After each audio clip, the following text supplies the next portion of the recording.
switch the phones either off or on to silent, please. Can I remind you of the protocols for this meeting? It should be, a list of them should be on the seats. Can I also remind you that you have members of the public have 3 minutes to speak, and just to keep an eye on the clock over there. Right, the membership of the committee. Councillor Hall.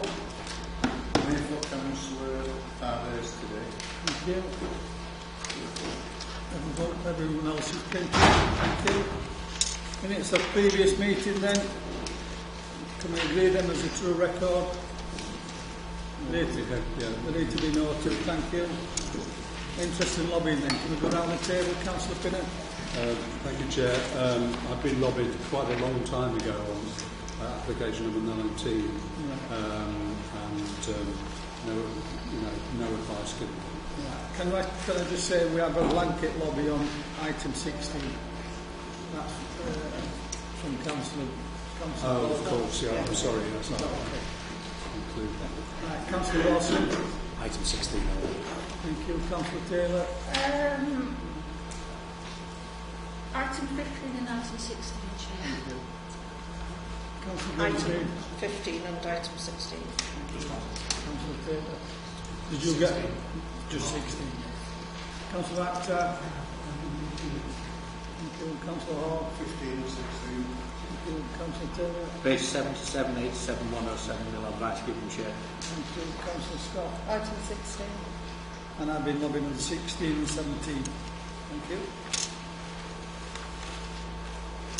Admissions of the public then, Richard. Yeah, all items think considered in public.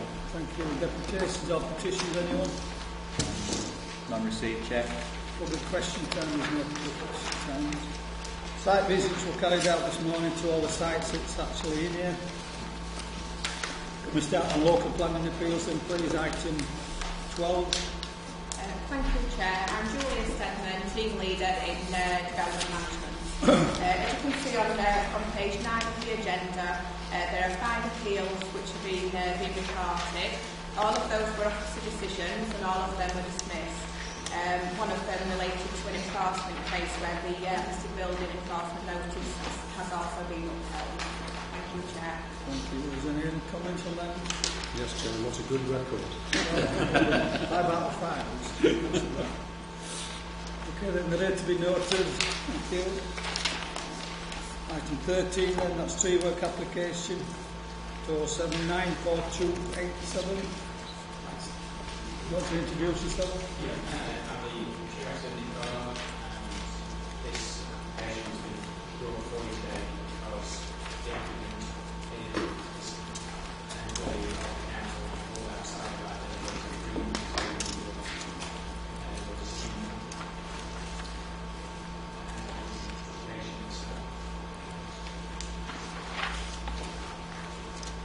Is the microphone switched on?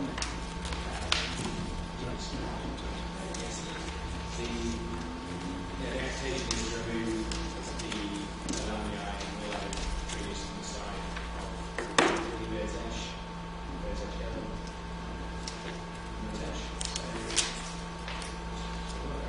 Take a photo and also highlight them, there's lots of trees on there. The application is to remove those and replace with suitable native planting. The trees are not what we would normally project on the DPO, however this whole area of the garden is covered in an old, very old rubble, actually to as a wood. So clearly land use has changed and there's no longer in that use. So these trees really weren't intended to be protected on site, except when you can see on this photograph the land area was pushing them out at the top going forward because there's electricity lines running through the top of both of these trees. So really they're unsuitable in a place for being and the notes in the forms for standard conditions as well. Any questions on that? Can I ask you what species, I know you said the native species, but what species? I think I was going to recommend something very rare or edge. okay with that? Yeah. Right, we've been asked to accept repair tree works on this. All those in favour? Anybody against?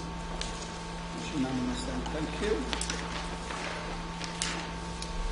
Item 14, this is application 907.4. It's a request for modification of section 106.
Thank you.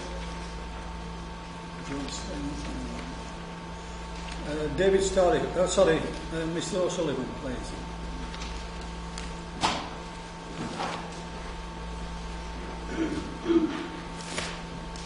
Good afternoon, councillors and chair.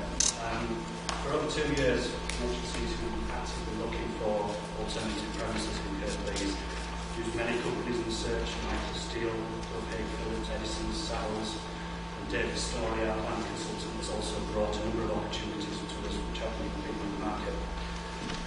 Over the past 2 years, we've viewed over 12 properties, either existing properties or new builds, of which none have really been suitable. The situation at Dogley Mills is our current site, is that the driveway isn't suitable for industrial use. The outline planning consent for residential houses, highways have insisted that the driveway is straightened and the grading of the driveway is set so that access to larger vehicles can get up and down easily. We still have the problems today, as we've had over many years, that trucks, and especially with the new Euro 5 and Euro 6 engines, changing the pattern of the driveway, they get stuck, which means tractors and recovery vehicles have to pull vehicles out. Dogley Mills is an old mill. It's not suitable for modern manufacturing. The roof needs replacing, ideally. That's asbestos tile roofs. Roof tiles, so potentially what we've got to do is either remove the roof and replace it, and the disruption on the company will be massive, or we tin line the roof and tin line the gutters, which cost about £200,000. Our requirements are to consolidate onto one site with a modern facility, efficient for production on one floor area. The yard space for wagons, an eaves height of over 6.5 metres for racking, parking for 50 cars, and nice showroom and offices to represent our products that we promote. We also want to maximise the proceeds from the sale to allow us to progress on. With regards to Section 106 legal agreement, connection seating, when we came to the council last time, it was actually questioned whether or not Section 106 was required by one of the councillors. We agreed to that due to retention of staff, which is critical to the business. and that remains so. We have looked at all these properties. We have met with the head of development and the head of planning at Kirklees, who have been quite sympathetic, asked us to look at the enterprise incentives for new builds and also look at what calls for the units which were there. Clearly, there's no opportunities for connection seating to relocate within Kirklees. Retention of our staff is essential.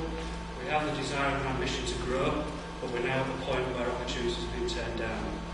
I hope you understand time is of the essence given the circumstances, and we sincerely hope that you give support to connection seating to thrive in this area where opportunities are at Lowfields and Calderdale, where our staff actually live closer to, so there will be no loss of employment. Thank you, Mr. Speaker. Thank you. Mr. Starry, please.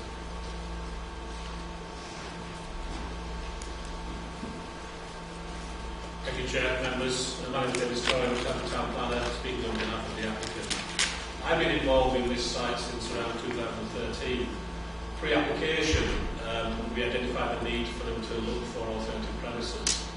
I looked at a number of opportunities before the application was submitted, one being a greenbelt site for the fringe of Great Woollen. We had a dialogue with officers who couldn't support that initiative because of the greenbelt status. During the course of the application, we also looked at a number of opportunities on existing buildings. As you've heard from the Finance Director of Connection Seating, they have particular specific requirements for their operation of the business, and that's a constraint in its own right. You also know that in Kirklees, the industrial stock is of an age where it's not fit for modern day purpose, as is their existing sites. In terms of new sites, the new sites that are coming available are limited in quantity, and as a consequence, their cost is prohibitive in terms of floor-based costs, and there's evidence of that in your reports. All that together, obviously, is a constraint. This company is growing fast and is keen to stay in the area. The problem is that, as I say, the constraint within Kirklees is such that they can't find suitable premises. They've found one in Ellen, which is not too far from the Kirklees boundary, and is close enough for their skilled workforce to be retained.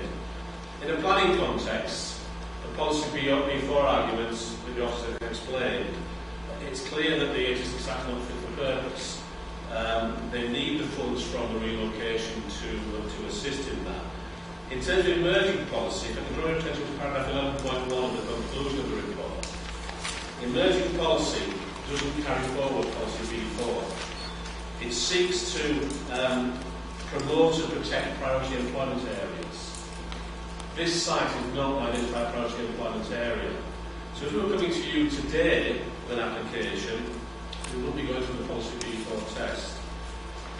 They have used their best endeavours using appropriate commercial surveyors to find premises without success.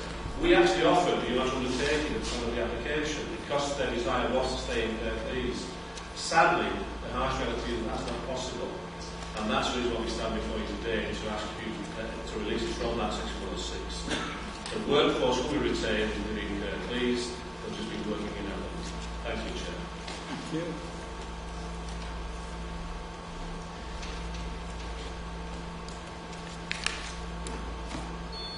Members. Councillor Taylor. It's a question actually, Chair, which perhaps we may be willing to answer. And under section 10.18, it states that the break clause on their duty-free premises has to be activated by 1st of February this year, which is in the past. Otherwise, they're committed to another 2.5 years. So what I don't understand is, are they now committed to a further 2.5 years in duty-free or not? Because obviously that's pertinent to whether or not they need more time to search for a suitable site. Mr. O'Sullivan, can you answer that? Certainly, yes. I mean, when we were looking at the opportunity here, time has moved on. It was a while to get to this meeting, and the deadline of the 1st of February has passed. So officially under the lease, we have another commitment for just under 2.5 years. We have been talking to the fellow co-tenant on the site, and he's quite keen for us to move on. He's a company called Shading Beds, or Stevens Manufacturing, who are growing as well. They want to stay where they are, but they've asked us if we will move on, and they will take over within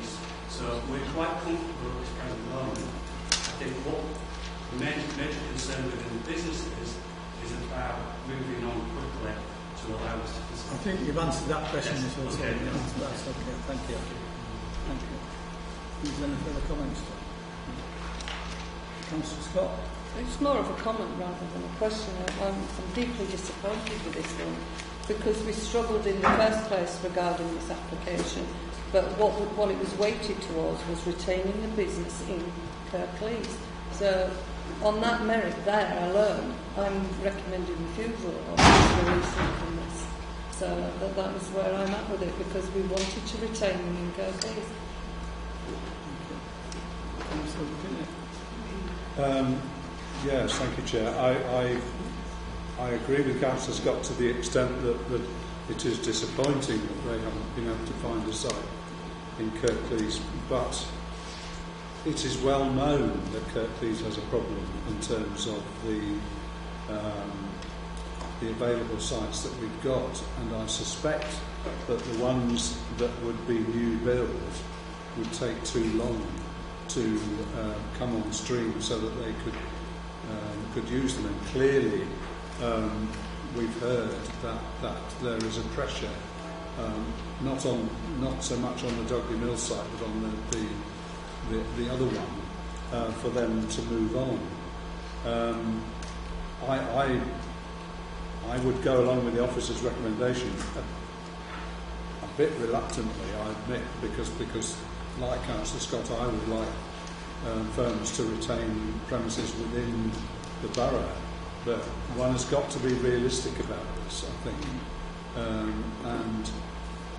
And I'm satisfied that they've done quite a substantial job of investigating all possible sites for this firm, and quite clearly the site of Dudley Mills is not suitable either, given the slope of the access road and other things. So, I mean, as I say, reluctantly, I would go along with the officer's recommendation. Any other comments, anybody? Mr. Turner? I'm concerned about the jobs because it's all right saying people will move, but if you're working in, when you're from Farm and Tigers and you're going to Ellen, it's a hell of a journey across town with Ballypack Road to get into Ellen. They might move, but me for a lot short term, I think there's some mind alternatives for employment. There's always a queue that road, it's a hell of a job getting into Ellen in the morning. So I'm really concerned that there will be the transfer. The people will still be retaining Kirklees as residents, but working on. I think that's unlikely long term. That's another concern I have. Anybody else? Sorry, Chair, can I just come back, because I think one of the things that the applicants have said was that most of their employees live nearer the potential new site than the one where they work at the moment. But I was going to ask what level of reluctance is there among the staff, if that can be. I think you can't bring that into this. No, but Councillor Scott? No, it's just going to go back to part of what Andrew says. The weighted argument before was they lived in Kirklees area, or the employees, and the retaining jobs in Kirklees. I think there is an issue with this.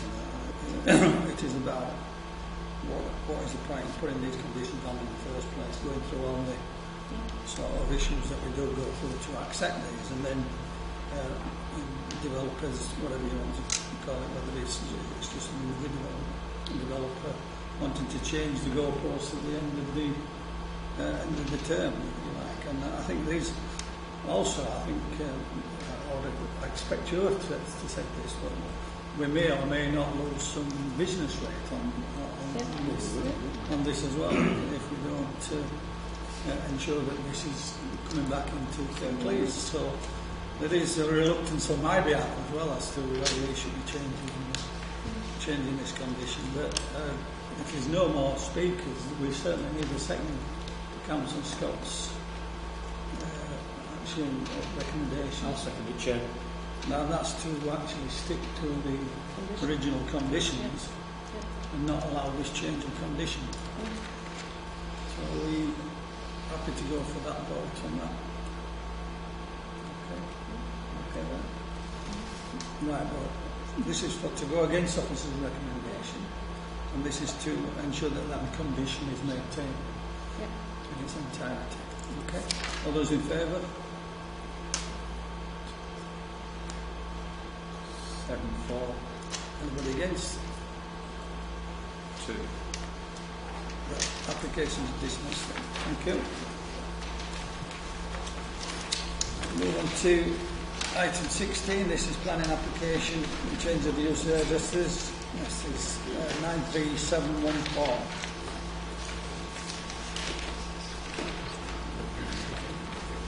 Oh, sorry. Sorry, I've gone. I've skipped one cell. Sorry, I apologise. We're on to 15. 15. Thought you looked a bit confused. Right, this is a planning application for the erection of a glass sale free coffee shop, 93671. Of course.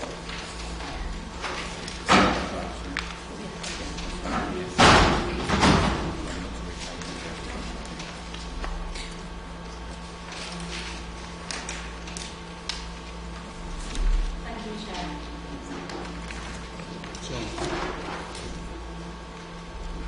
This application is briefly brought to the subcommittee on the 25th of January and members visiting the site at that time. At that meeting, members resolved to defer the application in order to provide the applicant with an opportunity to submit additional information relating to highway safety issues, distances to neighbouring properties, and to demonstrate how they propose to mitigate against any invasion of privacy.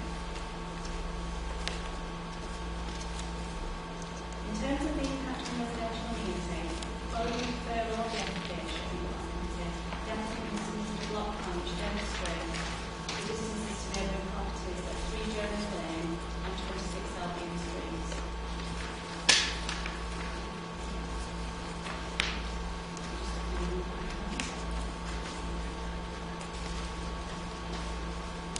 So we've got 3 Journey Lane over here and 26 Albion Street, and the distance is set out there to the proposed units.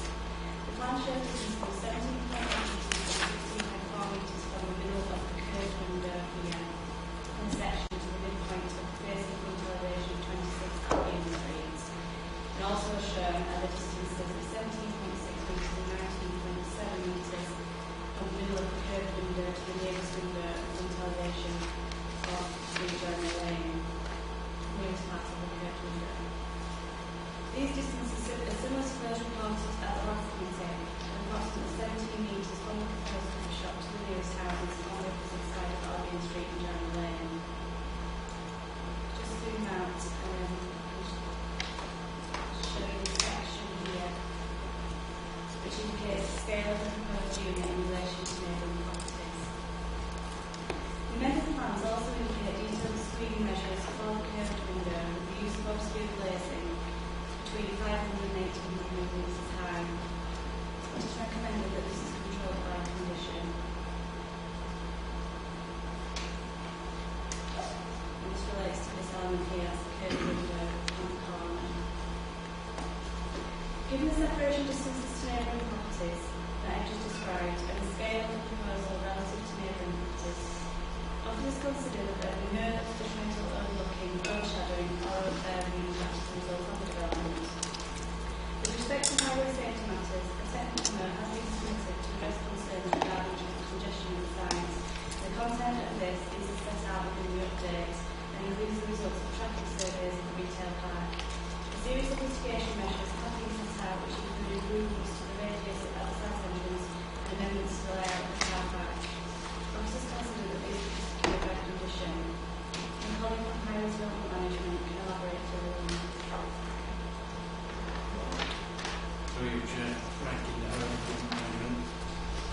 Following the last committee, a submission of a technical note has been provided by the Developers Highway Consultant, and it has been observed that the busiest times are Friday afternoon, Saturday lunch and Saturday evening, as previously mentioned.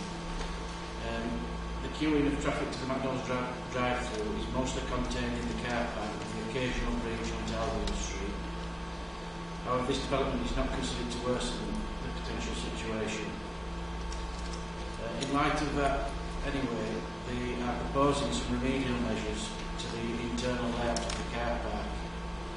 This is to remove the one-way arrangement as you turn left into the car park and convert it back to two-way flow. The removal of one space on the corner and the provision of give-way marking to encourage users to give way whilst queuing into the drive-through to other car park users. The widening of the entrance into the car park to reduce conflict and the bottleneck caused by parking removals in the vicinity of the entrance.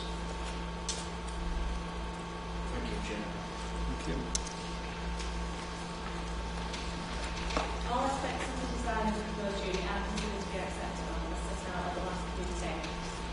So in order to conclude, the information submitted since the last meeting has been assessed and officers are of the view that the proposal does not result in any significant detriment to visual or residential community, the line streets being on highway safety, and the recommendation is as set out in the update.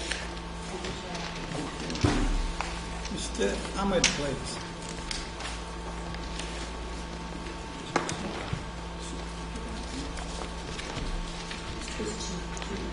Good afternoon, committee members. Firstly, I'd like to thank you for the survey done over the 2 days. I was under the impression that it would be a 7-day survey. However, the survey shows there is existing issues within the retail park. It forgets to mention what impact it has on the surrounding roads. I've done some photographs and I've obviously circulated them to the meeting. The cameras only show what's happening inside the retail park and the entrance. The issue we as residents have is caused by the traffic inside the retail park and the effect it has outside the retail park as well. These traffic issues are existing and the proposed coffee shop in the location mentioned will make it worse, not better. The IMA report dated March 2018, the Plan TN 1.3 shows the catering queues on Albion Street, but does not show the queues that were formed by the traffic coming from the top and the bottom of Jeremy Lane onto Albion Street. IMA report plan 1.4 shows the changes the developer would make to ease the congestion, but taking out 3 parking bays and making a two-way, lane into 2 ways rather than 1 way would not solve this issue. There will still be cars, there will still be queues of cars wanting to turn right into the retail park from Albion Street, causing long queues on Jeremy Lane, and there will still be cars wanting to turn left into the retail park, causing traffic issues to exit problems. Removal of 3 parking spaces might take turning cars into the retail park easier, but nothing else. Local highways might think this is acceptable, but they don't live with the day in and day out. We know the road. We know the roads before the retail park came. We know the roads like they are now, and we have a very good idea of what the roads will be like if this application is accepted. I would also like to mention the report of the head of strategic investment on point 10.4 states the development is within an existing retail park on the edge of Kirklees town centre. On the DUP and on the Kirklees draft local plan, it is now within the town centre. So before the retail park came, it wasn't the town centre. So the boundary changed when the retail park came. So due to this, local residents have suffered and are having to suffer more. So as councillors, I request and hopefully you will understand our concerns. Thank you. Mr. Chakur.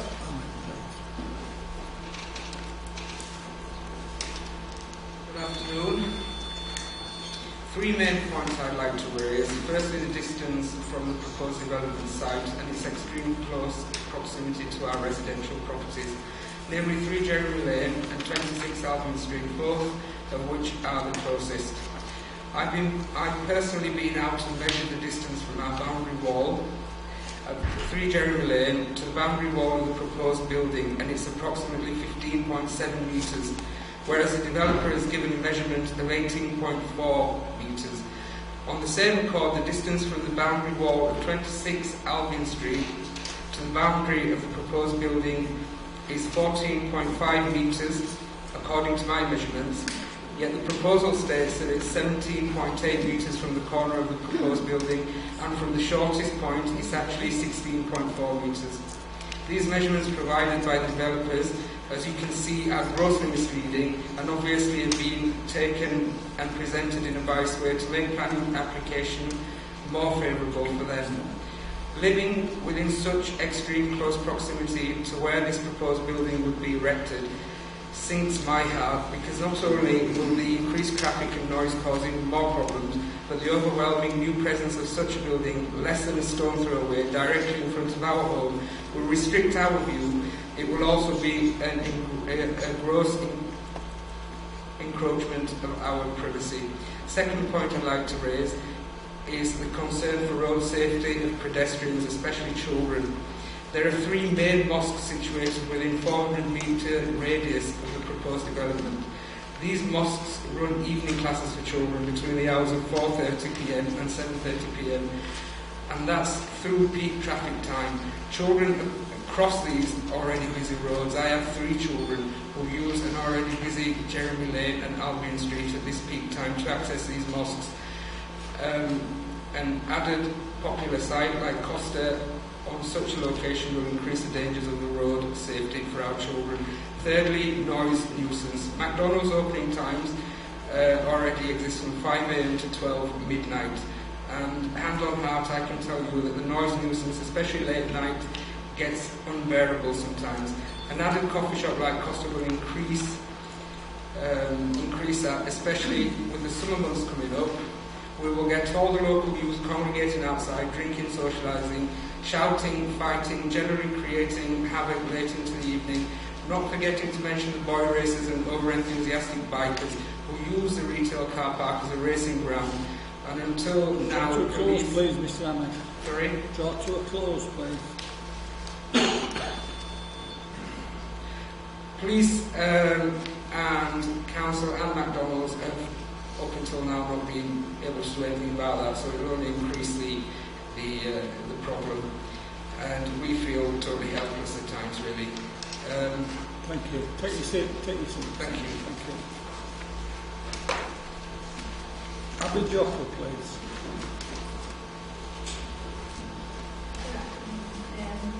I live at number 24 Albion Street, which is just next to 26.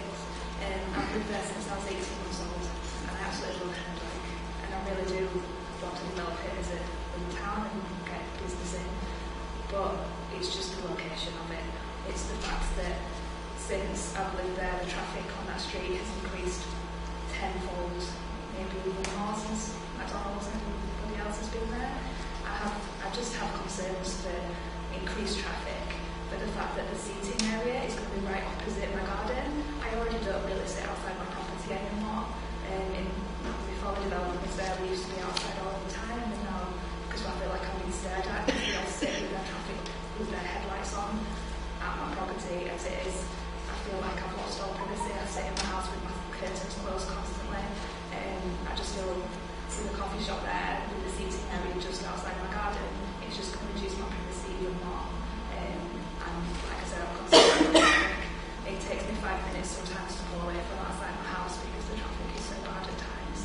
And those are just my 2 concerns, really. Thank you. Mayor Hussain, please. I'd like to thank the committees to give me an opportunity to talk here today. I've got a business just further down from the McDonald's itself. If you regard with the traffic itself, it is extremely high, especially first thing in the morning and late in the afternoon. Of course, the other thing that compounds it is, which has not been mentioned, is with the industrial complex at the park, we've got like really long lorries that park on the bottom of Jeremy Lane itself, which confounds everyone's like parking all the way into town itself. And the other thing is, I know the mosques that you mentioned, but there's a few nurseries just around the corner, and children are going backwards and forwards, and this is going to have a massive impact on them as well. Thanks very much. Thank you. Is there no speaker for the applicant? Was the speaker last time? I didn't know whether they forgotten to put the name for it. So, right, members, so to anybody? Councillor Grange. I have been on to council about remeasuring those distances. Which are the new measurements that have now been taken? If you could just point those out to me, please. Through you, Chair. The measurements, these are the new measurements that have been taken set out here. So taken to the curved window and then also to the flat side of the building. I think the object was from those measurements here taken from the boundary wall and the properties. As you can see from this plan, the measurements are taken from front at the facing elevation of those properties, so that those are different from the measurements that have been taken from the boundary wall and properties. That's where we would normally take the measurements anyway. You'll take the measurement. Yeah. You'll take measurement from the elevation, one elevation to the facing elevation. I had this email sent to me actually prior to this meeting, and I was quite shocked actually by the pictures that were shown. There is obviously a traffic issue existing there already, and with Costa on the corner there, it is obvious that this traffic issue is only going to get worse. I use this car park a lot. I visit Lidl most mornings, so I am familiar with this area and the problems it already has. I can't see any way that's going to improve. It's only going to get worse. Also, looking out of the window where these photos have been taken, from a personal point of view, and I know we don't take personal points of view into question, but I would not want to be looking at that from my garden window, and I can understand how the residents here are very upset by this proposal. I understand Costa would bring people to Heckendwyke. However, I don't believe that people who go and visit McDonald's or Lidl or whatever park their car, get out and then go and visit the town. I don't think it will bring any additional visitors to the town. I think people will just turn up, go to Costa and drive away. I honestly don't think that's going to bring further trade to the town. However, there are a lot of unused buildings in the town, and as Councillor Hall suggested, why not, if Costa want to come to Heckendwyke, why not use one of those unused buildings and actually bring people into the town, which I think would be a lot more preferable than just bringing them to the car park and then them driving home. That's my personal view on this, and I'm sorry, but I would not want this to be in this location, and for that I would propose that we refuse this application. Thank you, Chair. I agree with a lot of what Councillor Granger-Mead has said, but I also note that it's recommended for approval. One of the issues that we've got to try and work out in our minds, that we've been given a lot of evidence about the existing problems on this site. They are there already, and they are caused by other operators, not this one. So the question that we have to think about is, would this development make the situation better? Well, I rather think it won't make the situation better. Would it make it any worse? Or would it be the same? I'm disposed to think that given a well-known national operator like Costa, that would itself attract some people to this site who might not be going to McDonald's or Lidl. I just don't see how they can make the situation any better, because the roads are as they are, and the roads, given the evidence that we've been shown, are already at certain times of day clogged with traffic, which is not good for anybody, and something we should be discouraging, if at all possible. I think I would second a motion to refuse this on the grounds that I'm not quite sure how to put this exactly, but that this would exacerbate an already existing traffic problem, I'm not sure about the distances there, whether one can use loss of amenity as a reason for refusal, but I'll leave that one in abeyance. The highways issue. I'd much rather you add the loss of amenity to it if that's the way you're going to go. Yeah. Not just purely on highways. No, okay. Okay. Councillor Taylor. I agree very much with the previous two councillors. I think it stretches credibility to say that the addition of this would not exacerbate the existing traffic issues that local residents have articulated quite well in this committee meeting this afternoon. I think we have a duty to listen to those local residents. I'm very, very supportive of Costa coming there. I'm sure it would be very advantageous. This is the right location for support the field. Thank you. Councillor. It's one of these things where you want companies like Costa to come to your board, not two ways about it, but it's got to be the correct settings. Now, I've got a paper here which is from identified issues from a survey that I will just start to highlight some pieces, but every paragraph that I started reading, so I won't end up having to read the whole piece of paper out. What I would say about the survey is, have all these issues been addressed prior to this application coming? You were all in place, you sorted. Yes, I will support the application, but because they're not, I can't. The other problem that I also have is the people that live there, like 3 General Lane, 26, 24, 22. I wouldn't like to think that I was sat outside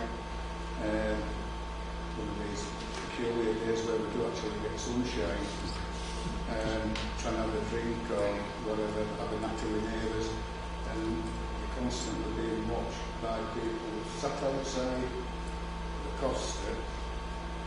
We also know that it is busy. These photographs aren't telling lies, and it's not. We're not taking when it's school chucking out time. This is what it's like regular on a tea times, evenings, and especially at weekends. So therefore, all in all, I know cost of the bid, but I cannot support this application, so I would go for refusal, and I find it a bit galling that there's nobody coming from Costa Coffee to speak up for us after, which you have to be a big player. Thank you. Anybody else? Obviously we're going over in a second. There's a little bit of doubts in my mind about it. I think there's. I'm quite surprised that you don't. I know people mention this. I don't live in White. I travel through White quite a lot, and Albion Street is a little bit of a rat run now. That won't necessarily be improved or get worse by these people moving into them. I think they've done the calculations on it. I think that is a product of something different about people trying to get through Epnamike, because it's always gridlocked in Epnamike anyway. However, I do understand, and I think what you actually said, Andrew, about the loss of immunity for them people is far better an argument than the highways argument. And we do need, I have to say this to you, Councillor Benjamin, yes, there will be places in Epnamike where Costa could go, but that's not before us at this moment in time, and we should never bring that into this situation. We can mention it, but it's not part of it. We are here to listen to the application that's before us, and that's important. Now, I don't know whether I can support all this or whether I want to vote for it, but I might do. Sorry, I was going to say something there, but I might just start saying on this one, because I think it's certainly a middle ground here, and it's a very, very much a balanced decision. So we have got a mover and a seconder to refuse this application. Are we okay? Sorry, Chair, can I just clarify that do you not think to put in a highways reason for refusal is wise, or I personally think that would be thrown. This is my view. I think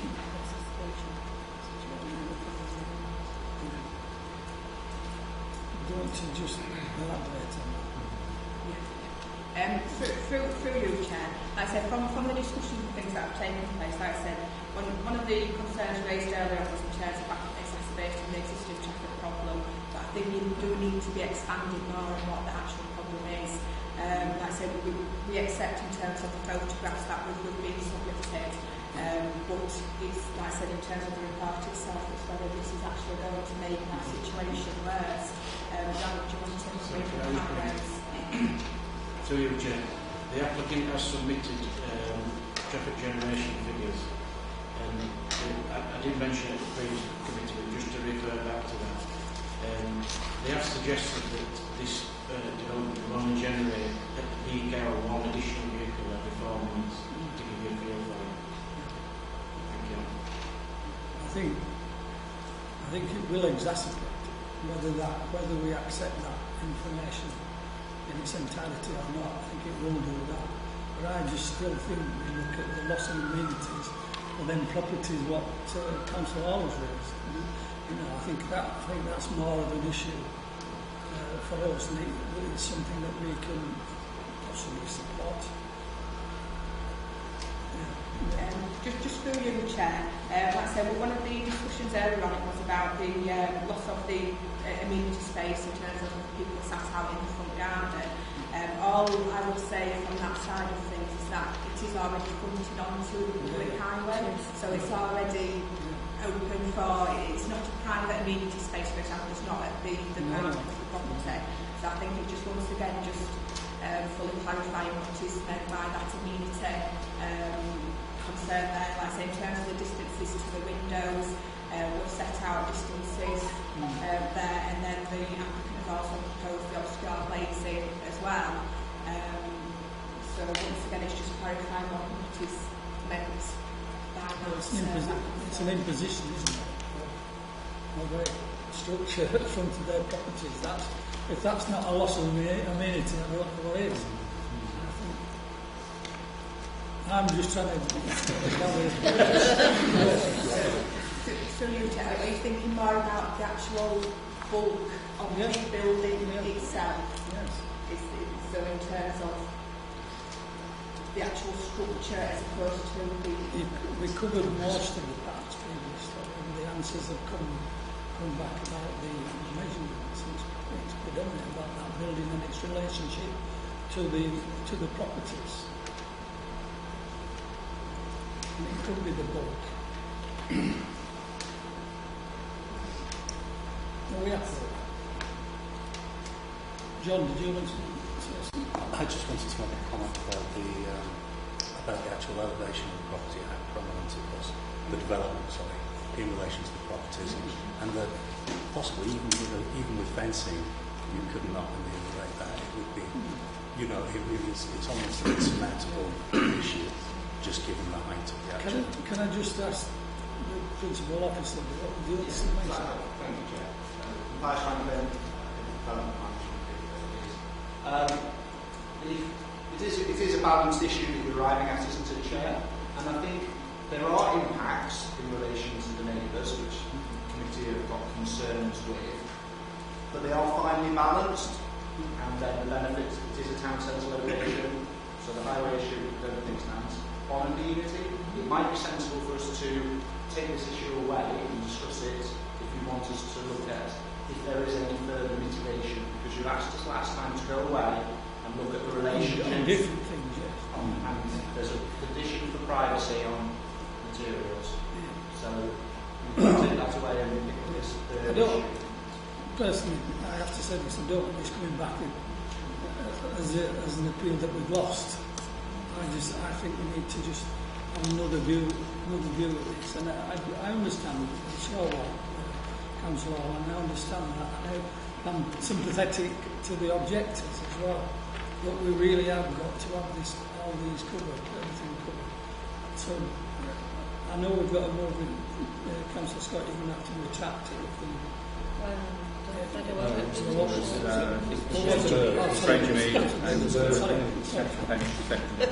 going to have to retract it if we go forward, if I move the deferral. Is that okay? That's fine.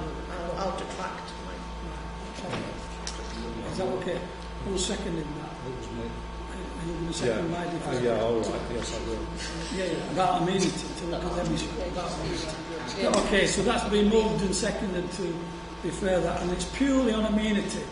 Remember, when they come back, we can only actually discuss about the amenity when it comes back. Yeah. Okay? All those in favour? Anybody against? That's deferred then. Thank you. Right, we'll move on to Woollen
circumstances would expect one parking space, but given the existing use, I think it wouldn't generate more traffic.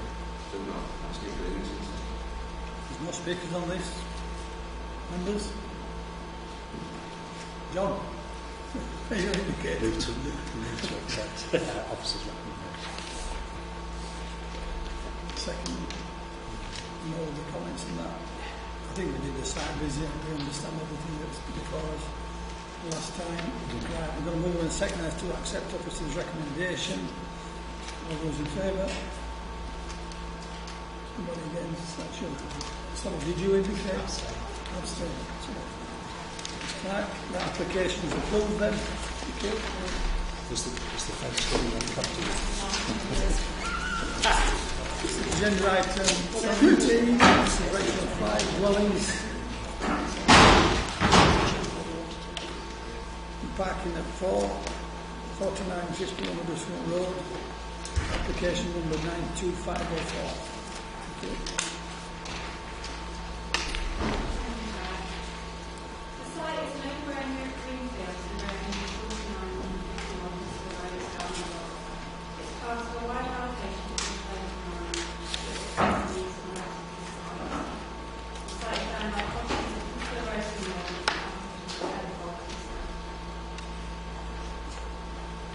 and there is an existing vehicle access from the Huddersfield Road, and some work has taken place on site to clear vegetation and push down on the temporary access into the site. This slide shows the existing relationship to Head Woollen, which is a residential cul-de-sac on the south side. So the application seeks plan permission for the erection of 5 dwellings. Plots 1 to 4 will be accessed by Head Woollen, where it's proposed to create a new access road into the site, including turning head to facilitate the level of residence vehicle. Beyond this turning head, the access is proposed to be a private drive. Plot 5 will be accessed directly from Still Road by a private drive. The drive will be 2 stories in height and relatively substantial in terms of their footprint. The construction materials proposed are Marshall Cromwell pitch stone and grey marble and blue tiles. A proposal for 5 dwellings on this conditional plan site and the proposed housing allocation is considered to represent sustainable development. The dwellings will be relatively substantial in footprint, but it's considered that their design and scale is satisfactory in keeping with the character of the area. The proposed construction materials mentioned will be see samples to make sure that the materials in some way are satisfactory in the surrounding area. The distances to neighbouring properties are considered acceptable, as covered in detail on reports, and ecological issues can be addressed by application. In respect to drainage matters, the applicant has carried out an investigation to establish the location of the French drainage between the sites. It's proposed to divert this by a new pipe away from dwellings, and later revisions have been secured to minimise the risk of waterlogging and hardness. The lead local political is satisfied that the measures to be used are reasonably practical, and surface water drainage will be to combine the sewer as a slope to the grading is suitable. Moving on to fire safety matters, off-street parking for this development will be used to standards, and suitable bin storage and collection points are shown. As a whole, it's traditional state road and wood road, and sight lines consistent access in both directions. Carriageway and footway bricks have been secured with the proposed optimal section of the access, and the main direction is the side of the road, and highway services raised an objection. We have received a number of objections from residents and involved. These are with regards to the highway safety aspects of accessing 4 of the dwellings by this cul-de-sac, and concern about the possibility of future access to the wider housing allocation in the publication of the local plan by involved. In response to this, whilst the previous outline application in 2014 sought to receive approval for access to Huddersfield Road, this does not mean that Head Woollen is given a suitable route of access to this pocket of land. Highway services consider the network is sufficient space to be impacted. The issue of future access to the proposed housing allocation in the local plan is not a matter for this application. However, the application has demonstrated through the provision of the turning head that it will not prevent the remainder of the site being developed, and recommendations for approval from the child. Through Chair, just to reiterate that Hurlford's currently built to a state road standard, acceptable for use of 300 dwellings. This proposal simply changes that standard. Thank you. Can I just say to the speakers, we've got 4 speakers on this, and there is a move to have this item deferred from the next meeting due to the inquiry that's taking part at the moment. If you still want to speak, then that's fine. No real issues with that. But obviously, if it is deferred, you'll have to come back again. If you want to save your powder dry, if you like, till that time, that's fine. But we've got to see whether we want this to be deferred. If it's good enough reasons to be deferred on this occasion. Would you like us to have that debate a little bit first as to whether we defer that? Is that okay? Is that okay? Right, you want to just explain that? So, that was to why we wouldn't move for that before, what we said on the bus today. Well, looking at the update, we are at a stage in the discussion, question and answers.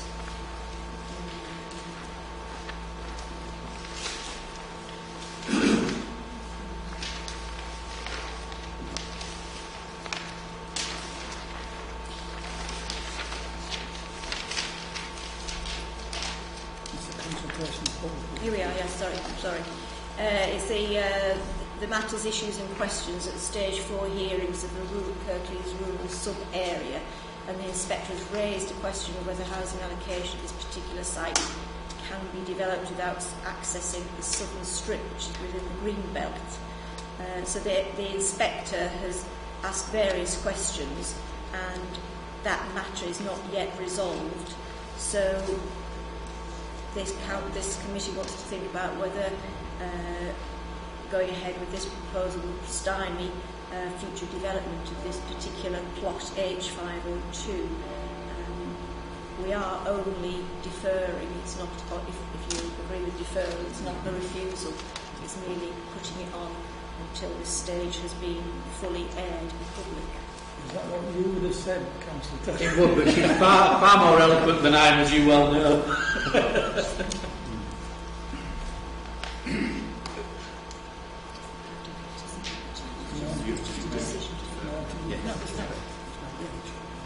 Is that what you were... I would prefer we defer it until we got through this procedure with the local plan. Is that okay? Yes. So it's not a question of prematurity, it's just a question of a timing issue in relation to airing this, allowing the inspector's questions to be answered and fully ventilated, as they say, before we look at this one. Yeah. We are okay with that, Councillor. Can I just query how long we need to defer this for? Because are we waiting for the inspector's report, or are we going to kind of ask the inspector, what her opinion is? I would have thought for the inspector, not the final report, because there's an interim report from the consultation, isn't there, Matthias? Yes, Chair. I think if you're going to defer it, you can defer it for this cycle to allow the conclusion of the stage 4 hearings. However, you couldn't defer it indefinitely. Oh, no. The local plan. No, that's So you really you've got to advise you can't issue any decision. This is purely for one site. Yeah. Purely for one site. So, Councillor Scott. Chair, I just wanted to ask a question. If we're deferring it, will they stop putting access paths through and gravel and things like that? Or will there be no work carried out on that site? Probably a separate matter. We can't do that. Right, okay. Right, I'm going to move on in a second to defer this to the next cycle, which is obviously 6 weeks' time. All those in favour? All those against? Can I just apologise to the speakers, because I have to say this to you, we couldn't, in normal circumstances, if we knew it would have been deferred, we would have said it right at the beginning of the meeting and you could have gone. But this had to have a little bit of debate around it. So I apologise for that. I apologise you have to stay for that amount of time. But at least it is deferred and you can come back and you might be able to edge your arguments a little bit as well at that time. So thank you very much. Thanks for being patient with me. Thank you. Right. Can we move on then? This is item 18. This is a formation of access road to serve an existing quarry. It's application number 93658.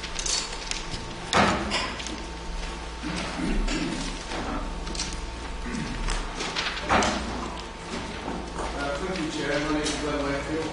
I'm the case officer dealing with this application.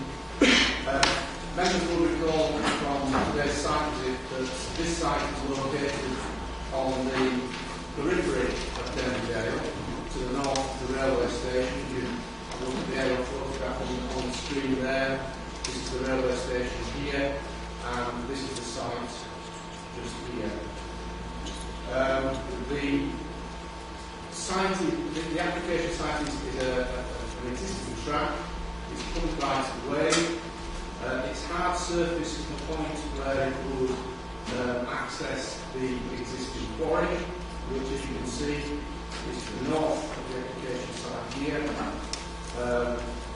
The closest residential properties to this application site are located here to the northeast and to the southwest of the application site. Now, you're going to have to bear with me. I'm lost with these photos. I'm not going to carry on with them. Not allow me. I've got a little bit on me. You can see how it works out.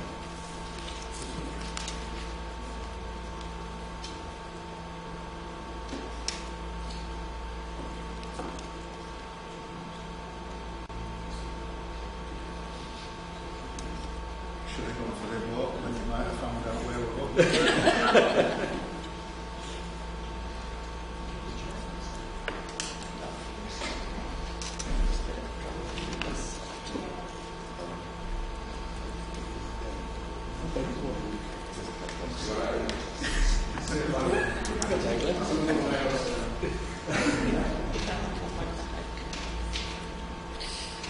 The existing quarry has been operating for many years, and it formed part of a quarry complex that received planning permission back in the 1940s and has progressed to this point here.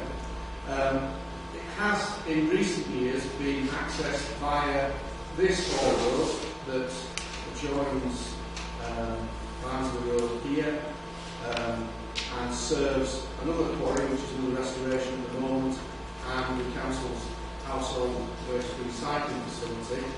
As you can see, there's a spur here, and the quarry used to be served by that route there. Unfortunately, the operator no longer has an agreement to use this route, hence why they come forward with this application. The applicant seeks planning permission to use the track as a temporary access to allow the remaining valuable mineral to be removed and the site to be restored.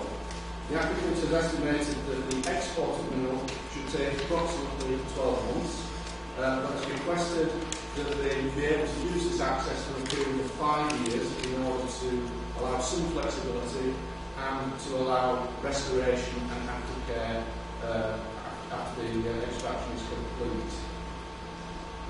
The operation of removing the mineral would involve up to 19 heavy vehicle dispatches per day.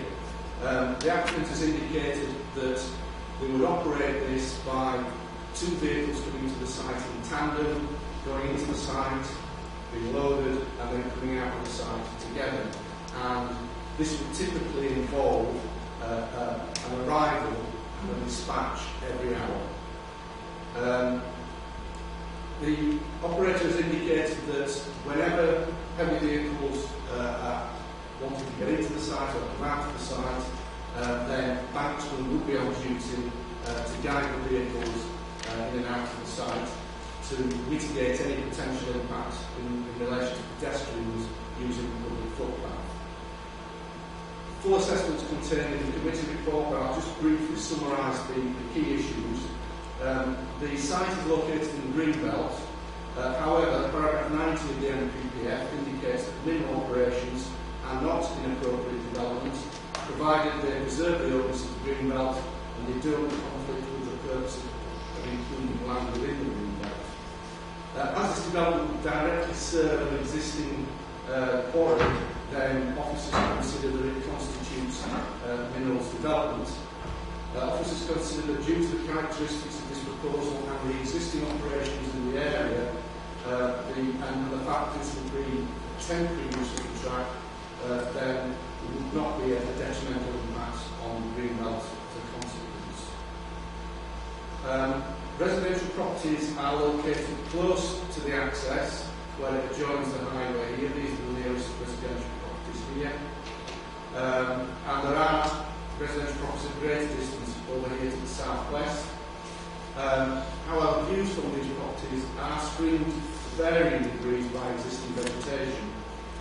Bearing in mind the current activities in the vicinity of the site, which does include a builder's yard, and the fact that there is a railway station with trains backwards and forwards during the day, it's considered that this proposal would not have a significant detrimental effect on visual amenity. The proposal has the potential to cause nuisance as a result of noise and dust. However, officers consider that the associated noise will not add significantly to the existing noise climate, which already includes regular HGV and training movements. And adequate measures could be implemented to mitigate the impacts of dust. The site carries no statutory landscape designations and is not therefore identified as particularly sensitive. The only real impact on the landscape will result from the increase in HG movements backwards and forwards to the site. Although this will be mitigated by the location of the track and the existing natural screening. Officers are of the view that the proposal would not have a significant additional impact on the character of the local landscape. Whilst the proposal would involve up to 38 HGV movements, that's 2 movements per day, to export the mineral, this will be for a temporary period only. The applicant has produced sweat path analysis data, which we produced here, which does indicate that a heavy vehicle with dimensions of 10.9 metres by 2.5 metres would be able to use this route. As I mentioned earlier, the track is a public right of way, and the applicant has proposed measures to reduce the risk to the pedestrians using this route. Details of these measures will be set out in the committee report. The applicant has indicated that they will provide wheel-off facilities to ensure that vehicles are clean before they leave the site, and that mechanical road sweep will be on duty to clean the highway if it's required. Officers consider that subject to the implementation of such measures, this proposal is acceptable on highway grounds. We've had 29 individual letters of objection. The issues that have been raised and the responses can be detailed in the committee report. It's recommended that the committee delegate approval of this application and the issuing of the decision notice to head of strategic investment in order to complete the list of conditions, including those contained in the committee report.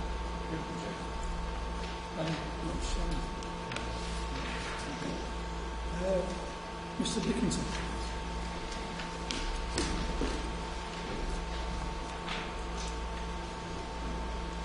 Good afternoon. I'm Ed Dickinson, Managing Director of the Clayware Manufacturing Division of Naylor Industries, and we are the applicant. I'd like to thank you for the opportunities with the Chair and the Councillors to address you this afternoon. Naylor Industries is a 4th generation family-owned business employing over 350 people in the UK. We have a head office at Woollen, and in fact we originated 125 years ago from the site adjacent to the railway station in Elmidale, as we actually built the Demidale Viaduct in former life 4 generations ago. Many of my oldest employees, long-serving employees, live in the Demidale village. We are very proud of our local heritage and presence. We operate several sites within the Kirklees authority. While Bromley Farm Quarry has been inactive in recent years, it does benefit from long-term planning permission for the extraction of clay, which is then used in our manufacturing process to make construction products, mostly which are sold into the UK markets and indeed exported around the world. And we are very proud to be a member of the Made in Britain campaign, exporting British-made products throughout the world. Demand for our products is strong, and we would anticipate starting extraction at Bromley if granted permission in 2019 to continue our market supply.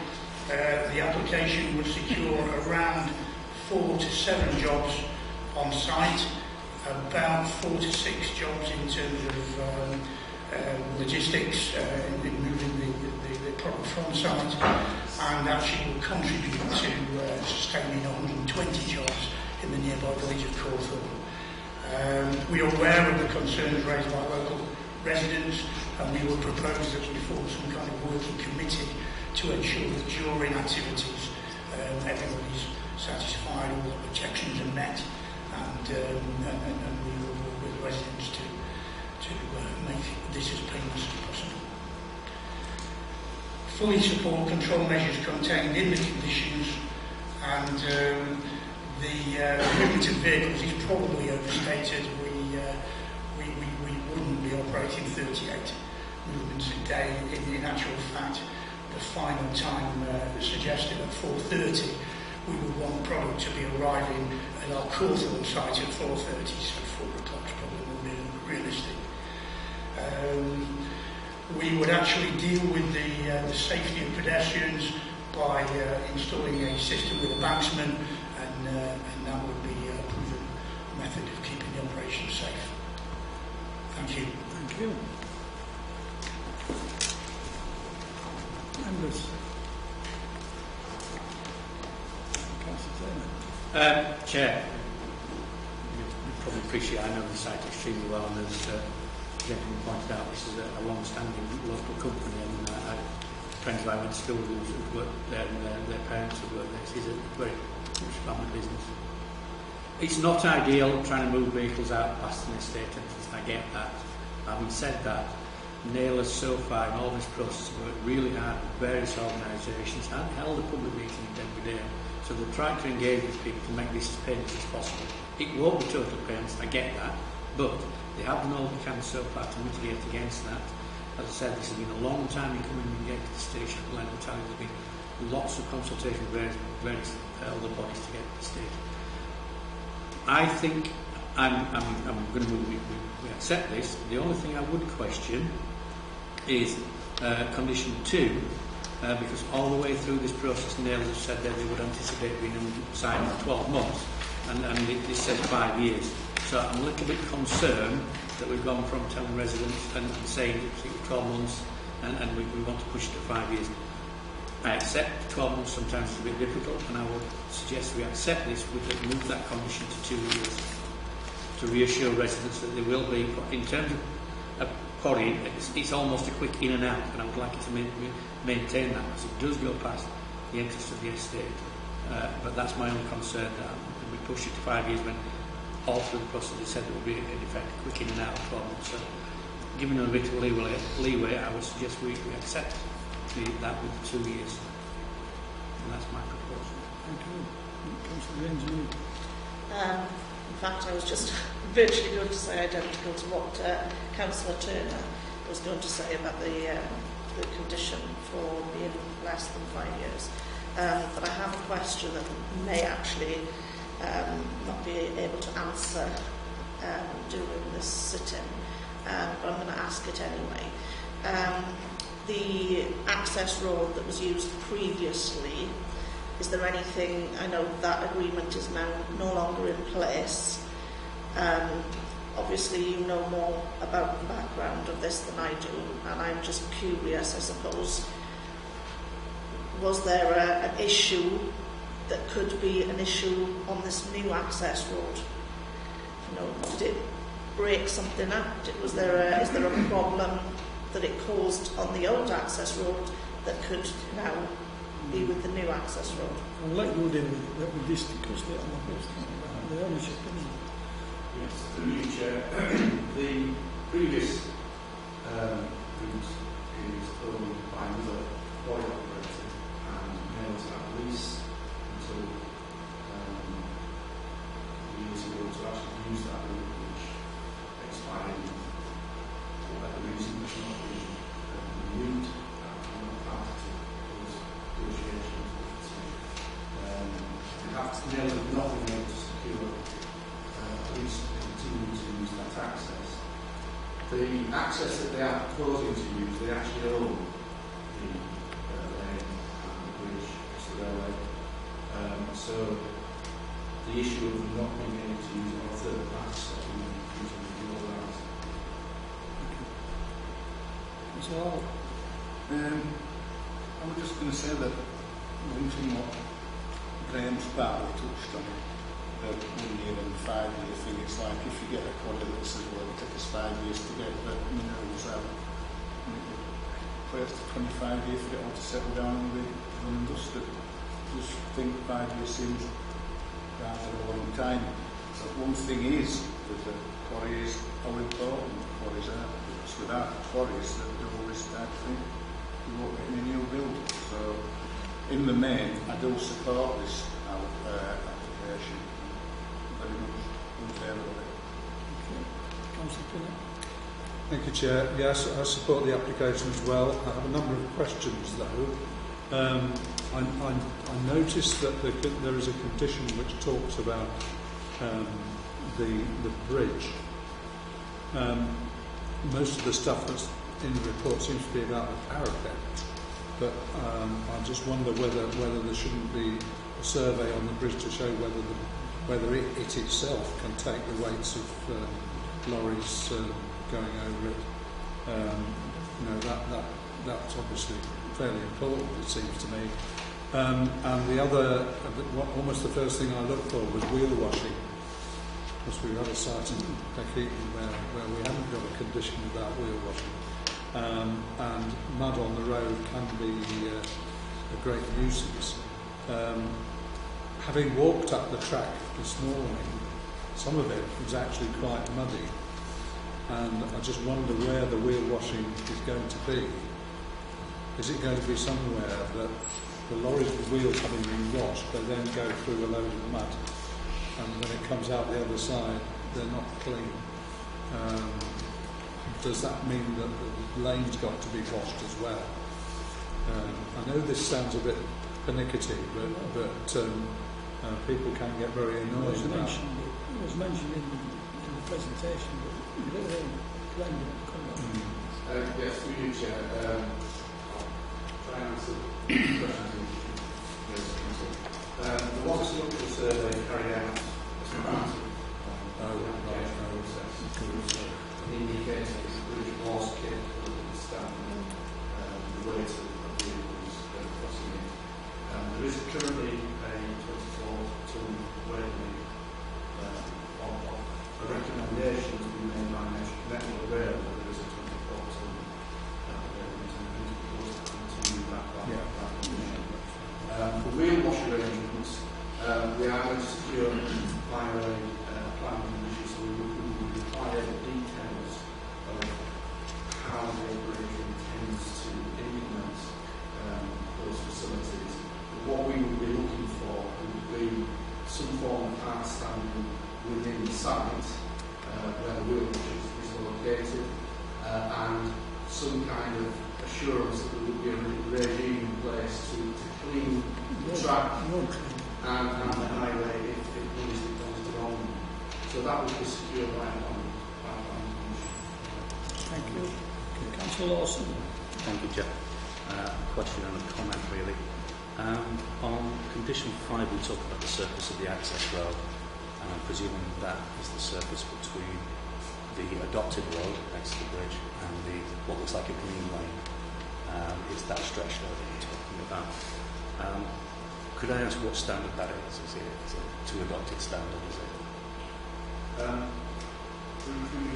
The applicant is proposing to carry out a survey prior to using the access, and then to prepare the access as necessary and maintain it during the period of the operation. Now again, the condition will require that detail to be provided to us for us to assess and to approve for site use to export. Thank you. It just strikes me that we can do whatever safety measures we like there, but if we've got trucks of that weight on poor surface, then they can denote. So it seems vital that that surface is as good as it can be. And then the ongoing inspection of that surface and the maintenance of that surface needs to be tip-top, I think. So I think the speaker earlier spoke about a working committee, as it were, of the residents. I think that would be possibly an ideal way of keeping on top of that situation and keeping it reported to us. Thank you. Councillor Scott. Yeah, I'd just like to say I'd like to second this application. And one of the things that does spring to mind, it's actually been quite well thought out. We've actually engaged with people and residents around there. They've taken the time to listen and work with it. On the conditions, yes, I agree with what Councillor Turner says, but on condition 11, the applicant did say could it get moved till 8 o'clock would be more realistic for them. So I'm happy if we could move that to 8 o'clock. Apart from that, happy to support it. It was a nice application. Well, it's just one thing I forgot to mention. John's touched on it, Kathy just has. I know that we had an application for a oil, possibly more, maybe 18 months, 2 years ago, and that firm there set up a working committee with residents. And what was said, it does work really well. So problems are basically alleviated before the start kind of thing. And I recommend that for this place. Just to comment on that comment, I chair the residents liaison committee just like we've got that open dialogue with the quarry operator, and as soon as there is any indication of the problem, it can go it's really I've just a couple of comments. Can I say something, Mr. Dickinson? We wasn't laughing at you. I was just saying that's one of the best presentations that we've had because you touched all the buttons. If anybody was sympathetic to you, then seriously, let me tell you that was absolutely excellent. The issues I have to say to you is, and this is what I'm being sympathetic towards you. I understand what Councillor Turner is saying. But I'd like to delegate that back to officers about that condition, about the 5 years remediation, because we don't know how long your remediation is going to take. And I think that's an important thing. It's not just for extraction. I think Mr. Wakefield actually said this, is it for to enable the remediation. And we did set up on the bus this morning about issues with the remediation of that. So if we're happy with that, Graham, I'd definitely support it, but delegate it back to officers, and if we can reduce that amount of time, then that's fine, because if it has been said to the community that it's only going to be 12 months, they need a reason as to why that's been extended, and actually a reason for as far as time is concerned. We don't want to be indefinite, so if we do that, can you ensure that we can sort that out? Are you happy with that? I'm happy as long as they set up the group with the local residents and explain this to residents understand, yes. Okay. Because they did say, as I said, they have had a public meeting, which is great, and they have been really, really good on the whole process, but it's just a concern. We said 12 months and then it might drift a little bit, and that's why I said 2 years, because we all know things drift a little bit, but I just wanted to reassure residents that we won't have to. We can actually have a report back here if we can't get this sorted out, but definitely I'm happy to do that. There was an issue about timing as well. That condition was for 8 o'clock. Are we okay with that? Is that okay? What, do you want to change it to 8 till 4? Is that what? No, 8 in the morning. Till 4? Because they said they wanted 4. Are we okay? I'm happy. Yeah. Is that okay? Right, we've got them proposals at the front of us. This is predominantly to accept officer's recommendation with a few little changes on that. All those in favour? Unanimous, Chair. Against, that's unanimous. Mr. Dickinson.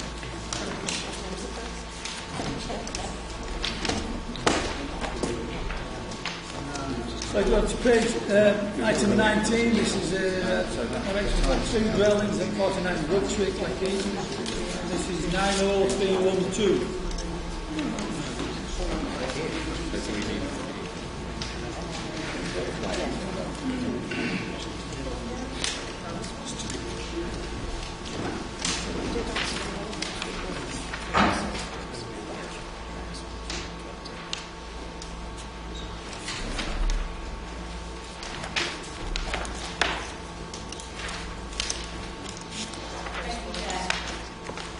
And this is to the site this morning.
Documentations received is set out and addressed in the report. The proposed line in the Royal Seven taking into account the structure of the site is plot 3 set out in relation to plots 1 and 2.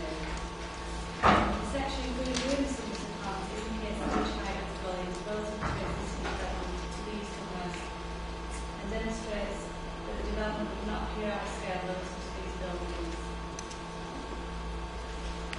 Which is the outline of the adjacent buildings of the industrial units to the west and then obviously St John's Close indicated there.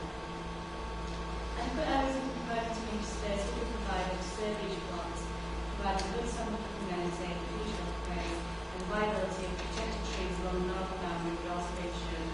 On this basis, the proposals are considered to accord building policies. The siting of the development is such that the centre of the St John's Church to the north is not considered to be harmed due to the distance of the dwelling from the church itself. We do consider it reasonable to impose a condition requiring samples of materials to be submitted prior to commencement of development on the superstructure of the dwellings to ensure the use of a good quality product. The development will be orientated with main elevations and habitable windows facing north and south. Non-habitable windows will be located within the gables of plots 1 and 3. Adequate separation distances will be achieved between the dwellings and the properties on the Brook Street to the south. The side elevation of plot 3, which is shown here, will be located approximately 8.2 metres from the basic elevation of 103 St John's Close. However, due to the resizing of the development through the course of the application, this would provide a direct relationship with habitable windows and number 3.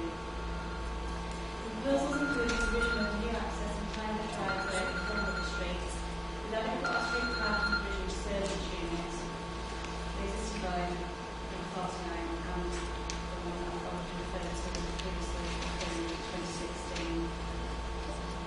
The layout of the site allows for internal sales and foreign car and the distance of the development from the street is adequate to enable emergency vehicle access. Visibility on Brook Street is good in both directions and the required size is actually equal. As such, the proposals would be acceptable from a highway perspective in accordance with relevant policies. Members will note from the report that representations make reference to the potential contaminated nature of the site as a result of tipping and the presence of a fuel tank at the site visit. Environmental services will be consulted on the application and confirmed that they will know records of this.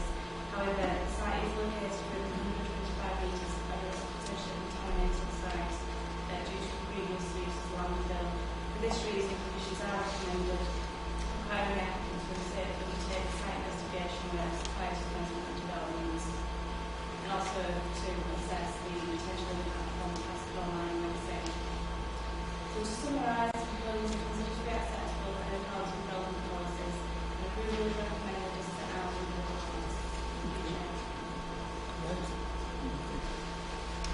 Mr. Woollen, please.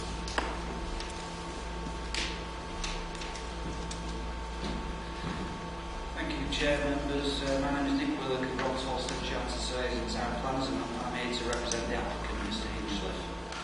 The applicant and his architect, Andy Oldroyd, have been negotiating on this application since January last year, amending the development where requested from officers. This is the development of a piece of vacant, disused land, unallocated in the unitary development plan. And the development itself is for modest 2-storey, 3-bedroom properties, ideal for good value, affordable family housing in Cleckheaton. The Council's consultees all support the scheme, in particular highways, environmental health and conservation design. And you hear a lot about housing sites being sustainably located. However, this one couldn't be much better. It's within 3 minutes walk of Cleckheaton Town Centre, the bus station, the local school and many other community facilities. This is precisely the type of location the planning system wants to see housing built, reducing travel, encouraging the use of public transport and walking, and in the interests of the environment. On behalf of the applicant, therefore, I would ask that members please uphold the recommendation of officers and grant planning permission for what we think is a perfectly acceptable development and sustainably located. Thank you. Thank you. Members? Thank you, Chair. this is what might be described as an unloved piece of land, and as Mr. Williker said, it's in an ideal location. I did deal with representation from a neighbour about this, but quite a long time ago, and I haven't heard anything since then. But clearly the plans have been altered quite a bit, because I think it started off being much closer to number 3, St John's Place. I'm very pleased to see the removal of permitted development rights on all the plots on this site, because I think given its location, which is relatively close to other dwellings, I think that is necessary. I am a bit worried about materials, and I hear what's said about the ability to provide relatively low-cost housing, but we have some rather nice brick-built houses to one side and stone-built terraces at the front. So I just wonder, and there are no conditions relating to materials, although it does say sample materials, but I think what the comment in here is suggesting is that artificial things should be kept to a minimum. Now, whether that's feasible given the intended end use, I'm not sure. All I would ask is that these materials be sympathetic to what's there. As I say, the houses in St John's Close are a really good development of brick-built houses, which is unusual in Kirklees, but it's very nicely done, and there are stone-built terraces. With that proviso, that comment, I'd like to move the officer's recommendation. Sympathetic is too subjective to the crowds. If you're going to do anything, let's go for brick. It's there existing. Match the ones that's there. Well, it's not low cost to be putting stone, but it would certainly, it's relative. Is brick. I would go for brick if you want. I mean, all I'm concerned about is that the houses do fit in with what's on either side of it. Brick adjacent to it. Yeah, yes, and very, very good quality brick as well. So I think the girls that were on the bus this morning, the houses look very nice, and they were brick built. Yeah, But steep. I would suggest that we put make it conditional. Brick. Do you want to say anything?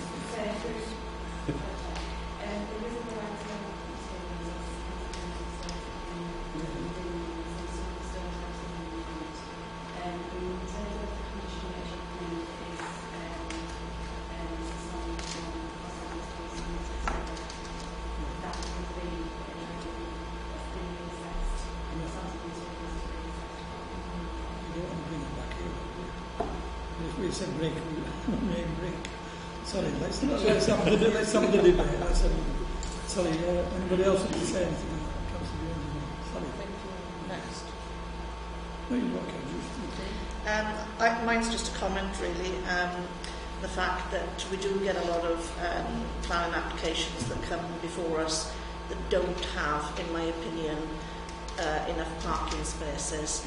This development has got 2 per house plus an extra one, and I wish a lot more new applications had this sort of provision for parking spaces, because it's always a problem on new developments. So it's quite refreshing to see that, to be honest. Councillor Wilson. Thank you, Chair. In general, I have no objections to this application. I have one reservation about one of the conditions, which is the noise report, and it's about what consequences of that report might be. We have some business use to the west of the site, bordering the site, as far as I can tell.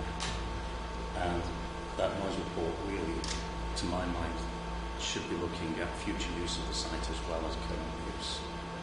I'm wondering, as a result of that noise report, what noise attenuation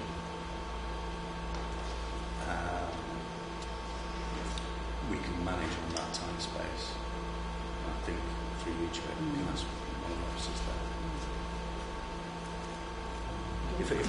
If I may just sort of go on just slightly, it's because I asked that question, and you know, I'll say this in public. It's because we've had residential built up to business in the past. Exactly right. You know where I'm going with this? Is the noise upsets the residents complain, and then there's a friction all the way through the rest of the residents. Anyway, that's why I think that. You want to come back on that friction, Stephen? Environmental services were consulted on the application, and also being clarified with them because one of the concerns with their objectives is to noise from adjacent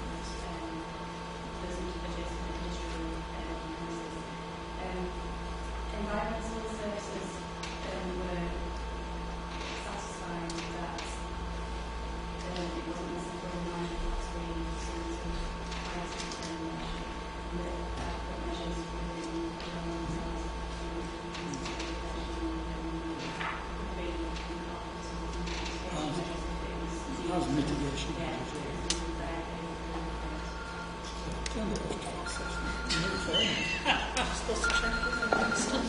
Did you say at the beginning of the meeting? No, What did he say?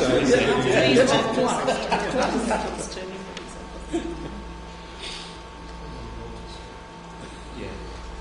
Sorry. I think so too.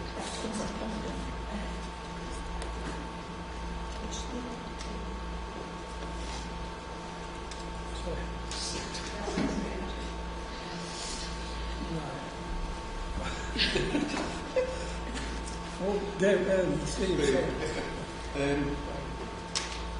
first off this morning I was concerned about how you're going to fit these 3 houses in and 6 cars in a space like that. Maybe did you mean it But the other thing is, I think it's John's touched on it. I can remember doing an application full enough which was in Kirklees on the other side of town centre. And we were very near a business down there.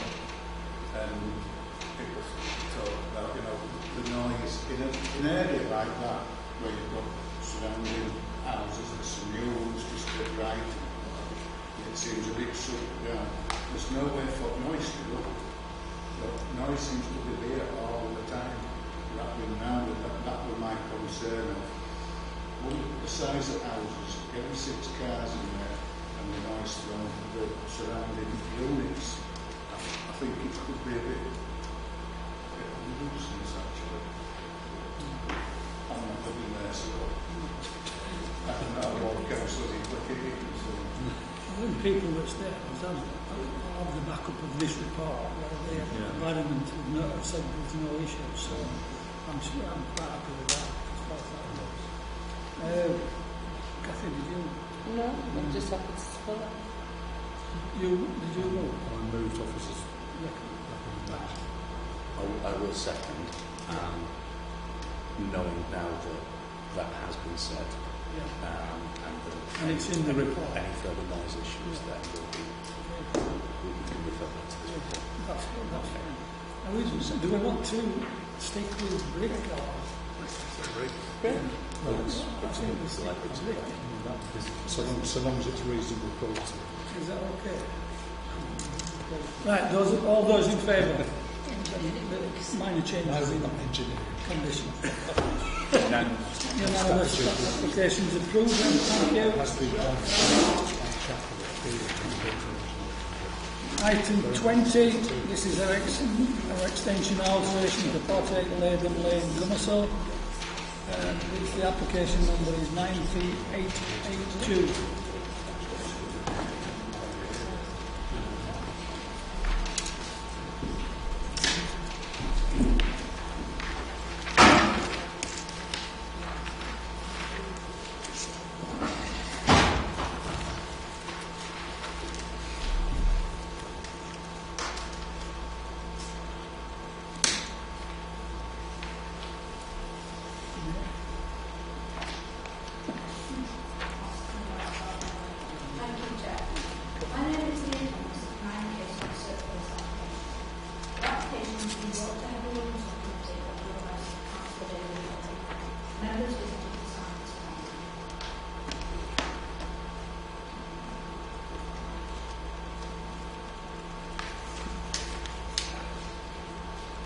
Scott's good at switching things on.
The application relates to a bundle of applications from local government also. The site was an allocated into marketing consideration. Following publicity of the amended plans, two main recommendations will be listed. Planning Commission sought the erection of extensions and alterations to the existing road. The dwelling will be remodeled and extended to the sides and rear, with the rear element providing a 2.5-storey addition. The alterations to the existing dwelling will result in contemporary appearance, and the proposed materials will be natural stone and ground floor and light wood render and furniture. Full description of development is set out in the next report. From the site visit, members will note a large contemporary dwelling to the southeast of the site. As can be seen on this plan here, the shadow denotes the existing bungalow, this area here, in relation to the proposed remodel dwelling that's up for debate this afternoon. Members can also see the large end dwelling here and its garage to the side. In this context, the scale and design of what's proposed is considered to be acceptable. The main concern regarding residential inventory has been raised by the occupiers of the individual. This dwelling has an inset conservatory, as you can see here, an amenity space and close proximity to the shared side land. Given the significant reductions to the original scheme and for the reasons highlighted within the officer report, officers consider that the relationship with all neighbouring communities is acceptable. There are no highway safety concerns, and the protection of the trees to the front of the site can be conditional. So in conclusion, the proposal is recommended for approval, given the council opinion complies with relevant EDP principles. Thank you, Chair. Thank you. Mr Jenkins.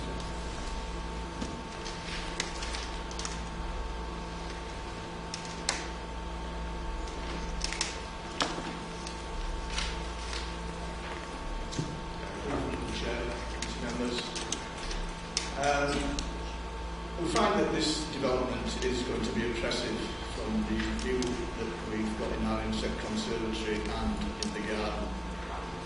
It doesn't look particularly bad on the drawings, but I can assure you when you're in there, it really does take the outlook. It's not the view, because there is no view.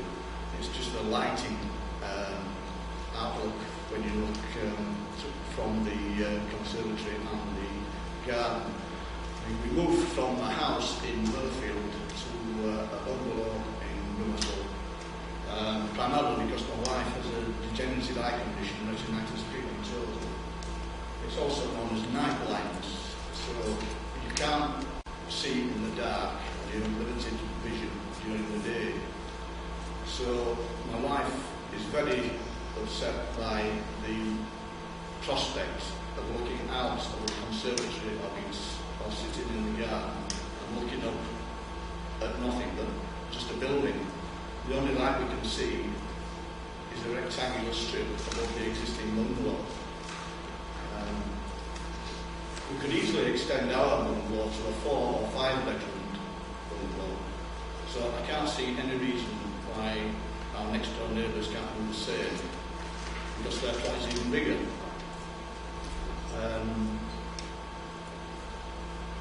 On this strip of land, there are 5 dwellings, all bungalows. So I think the development is not in keeping with the area. And as regards to the precedent being set with the larger properties next door to 46, I haven't found anyone in Winslow who likes those properties. So this one is just another carbon on the horizon. Thank you. Councillor Hall, please.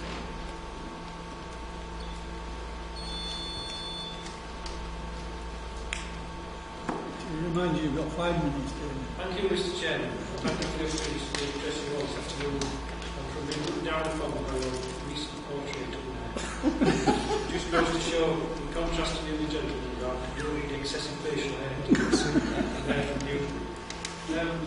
I have 2 reasons for bringing this. The first of all, that I was concerned that the building would be too large for the site and so on.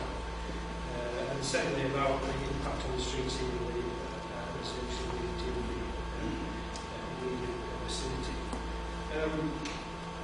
You can see by the plans that you've seen that the proposed building is quite significantly larger than the bungalows already there. It's an enormous increase in floor space.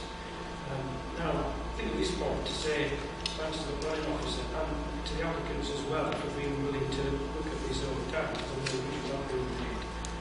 to try and alleviate some of these problems.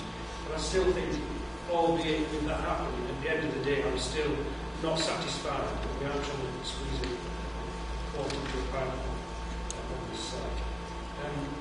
Reference has been made to the redevelopment of what was number 46, which was a bungalow and now is a detached house and houses behind. And I have some difficulty with that for 2 reasons.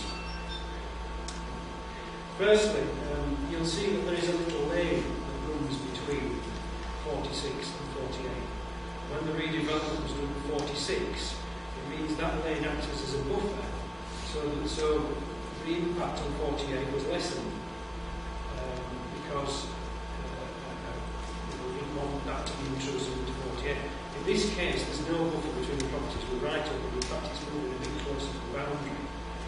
So we can't say that looking at the houses further down the lane, there's any precedent. I think that buffer, in fact, should be preserved on the lane. In contrast, the proposals that we're looking for are actually closer to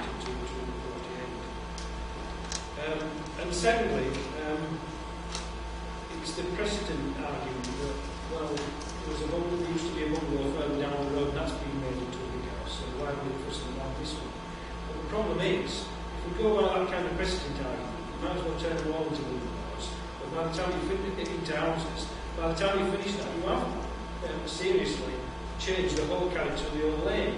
So I think it comes to a point where you say, no, we like the character of the lane as it is, and we want to stick with it, and I think that lane that runs between the two is a nice buffer to say, right, beyond that, preserve the existing bungalows that are there.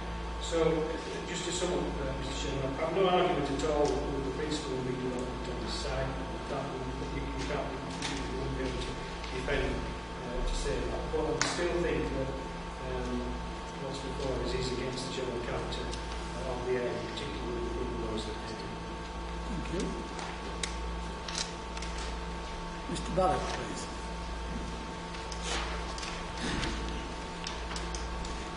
Good afternoon, Mr. Chairman, ladies and gentlemen of the committee. I am speaking as applicant for a planning application. I would like to reiterate the conclusion made by professional officers in the Kirklees Council planning board, which is recommended the scheme for approval. Our families lived and served in this area for over 50 years, with the current third generation resident in school in the area. It is an area where we want to remain and live. And given the availability of unsuitable local housing stock, to cater for our needs and be socially responsible, we believe the best solution was to commence applying application for a scheme that would regenerate our parents' two-bedroom, small dated house into a larger, modern, more efficient, more aesthetically synthetic house, ergonomically designed to accommodate our larger three-generation family. This will ensure that we can remain in the area to continue schooling the children, enable us to provide housing and caring for our aging parents, and maintain close links with the community. To do this, our agent and ourselves have worked compliantly on the scheme proposals with the plans for nearly 18 months. At great expense and delays to the procedure, we have heeded the plan cost requirements and amended the scheme considerably on several occasions to accommodate and address objection issues, representation and indeed statutory requirements.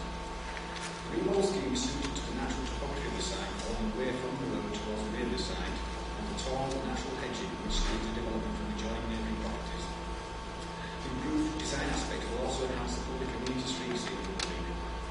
It is worth noting that despite the precedent set with the recent development of the former bungalow at 46 to much greater development with regards to size and effects from the residential and visual needs of the area, as you no doubt will notice from your site visit earlier today, our amended application proposes noticeably small in substance but has been remodeled in consideration of the representations made and the concerns of the design officer to the application. We point out that many other representations are not materially relevant to the planning process, and we have compromised without complaint all the way through the application process, and now the scheme is conformed to the planning policy and is supported by the professional planning officers of the Kirklees Local Authority Council. The objections have all been addressed. Indeed, I believe it was only last week that ministers announced plans to make it easy for people to extend their homes upwards by adding up to 2 stories. I like the PM's cry for action to push home building schemes and reduce the NIMBY effect when it comes to planned developments. Finally, my family and I trust that this committee, based on recommendations from professional officers and peers, have shown unilaterally that the application complies with local and national planning policies in terms of size, scale, design and environmental impact. Delegate authority to the head of strategic investment to approve the application without the need for further actions. Thank you.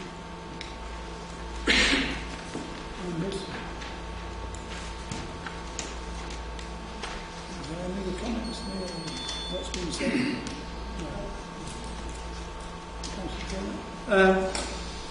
It's one of them we get every now and again, isn't it? I mean, after the fact that they've been working closely with officers and complying with the officers have asked them to do and when they've done that, I think that's in good taste and quite frankly I move approval.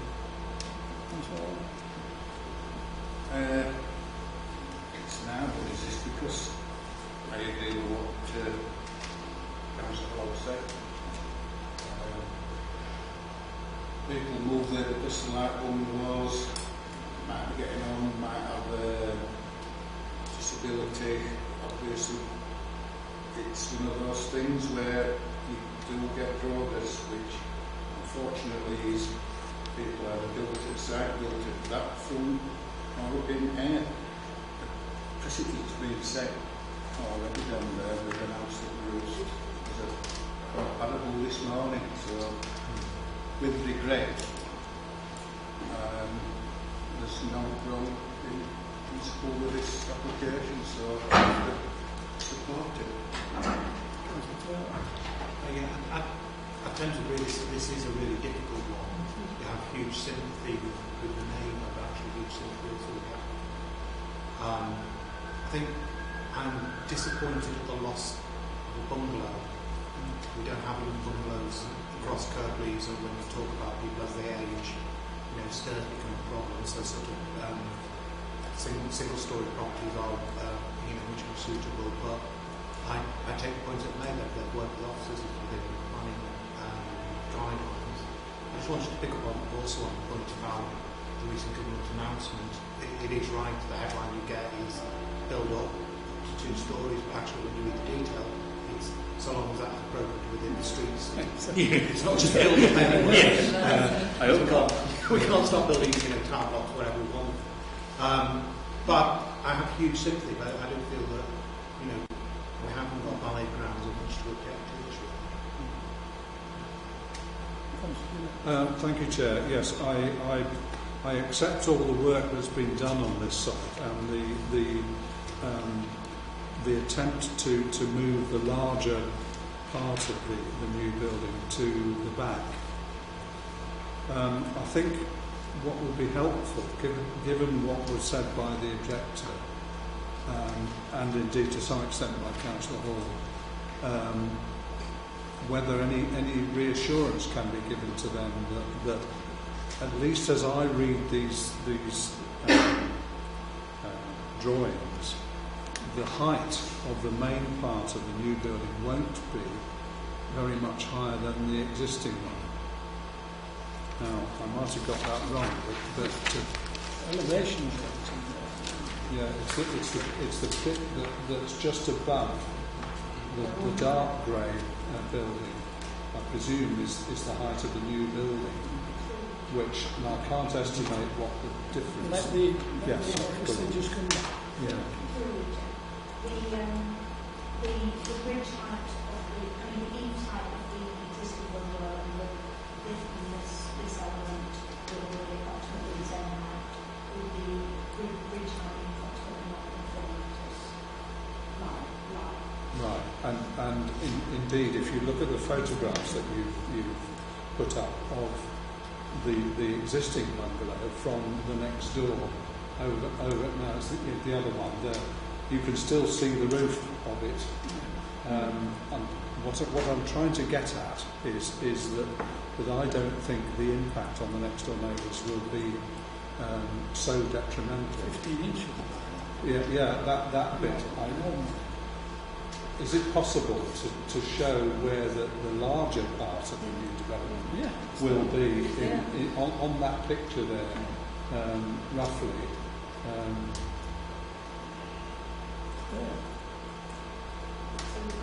So you've got to think it the other way around.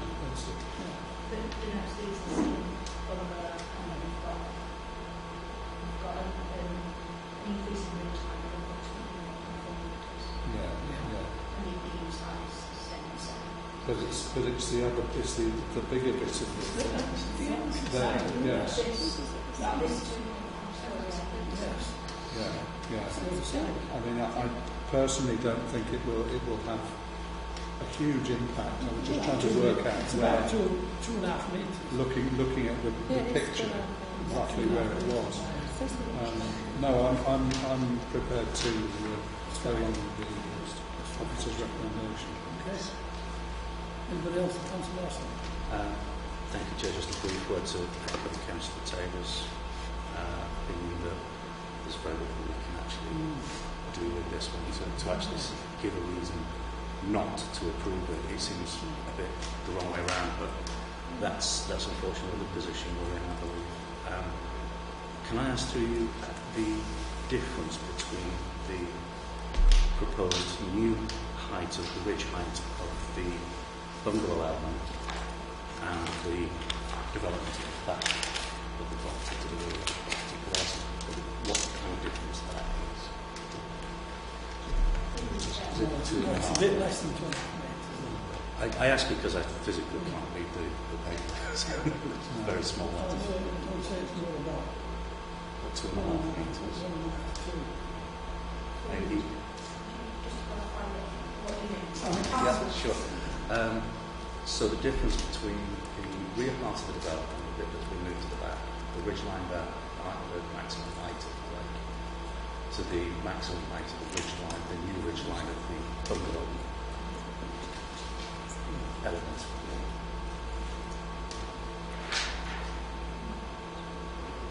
Just to clarify, Chair, in terms of the ridge height of the element to the back, the extension to the back, that would be 8.2 metres in height. Right. Total. Right. Okay, I've got that's enough information for that. And it still looks from drawings that it will be in the shadow of the development behind. That's no comfort to the objectors. Well, it encroaches, but it does make a difference in light terms, I believe. So, I think it's about 1.8 or something like that. That's the difference. We've got a motion and a second. Before we go to can I just say to you, Mr. Jenkins, As you can see, we're all extremely sympathetic. The horse, I think, on this occasion has bolted, and I think the fact is that we're left with no real option on this. And I think we do sympathise with the situation. And we've got to move on in the second one to accept officer's recommendation. All those in favour?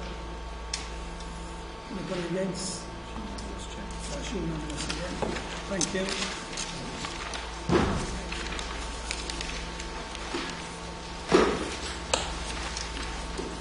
Okay, last item 21. This is the accommodation of a redundant former storage building. This is application 93217.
With respect to access and layout, the proposed development provides insufficient parking and suitable access for a fire-attendant refuse collection vehicle, contrary to clauses 210 and 219 of the UDP. In addition, officers consider that the applicant has failed to demonstrate that the development would not result in an unacceptable risk to use of the track, which is a public right of way.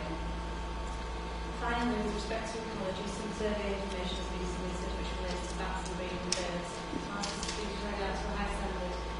The location of the site is subject to a number of other ecological constraints that have not been identified. A large part of the site is within the Kirklees wildlife habitat network, and breeding the breakfast of news will be recorded on the entire use of the site. It has not been demonstrated that development can be carried out without impact on the local ecology, and as such, without the proposal of the country to chapter 11 of the NPPF. To conclude, the proposal is not considered to be acceptable for the reasons outlined in the report, and the reason is therefore Mr. Ellis, please. Thank you. Good afternoon, Chair, and members of the Planning Subcommittee. My name is Andy Ellis. I will speak on behalf of the Subcommittee of the applicant. Firstly, I would like to put this application into context. There is currently a housing shortage throughout the country, and here in Kirklees we are unable to demonstrate the tightness of housing size.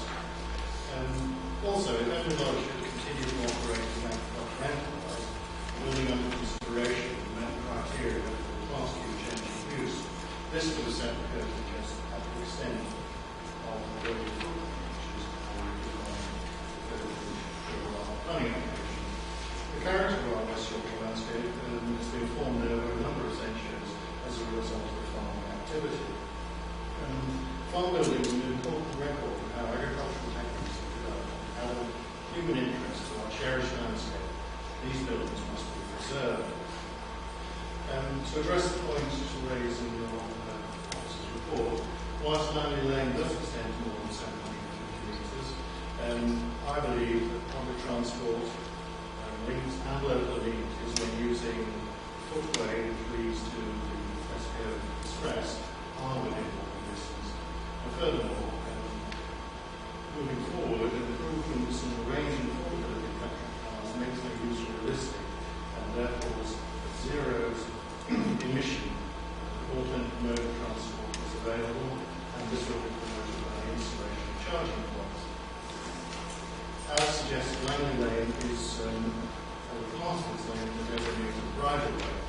Drawing through the 3620/105 actually shows the route is made up of a number of straight sections which provide very good forward visibility. Passing places have been added to avoid conflict between vehicles and bridleway users. This work will be subject to the unilateral undertaking. The technical note prepared by Wire Solution, transport consultants, concludes that traffic movements will be reduced by the proposed investment use relative to the agricultural use, which could be reinstated. Contrary to what's just been said, there are 3 dwellings on the site, and an 11-metre refuse vehicle collects bins from those properties every fortnight. This vehicle is able to turn on the site within the privilege of the applicant's ownership and leave the forward gear.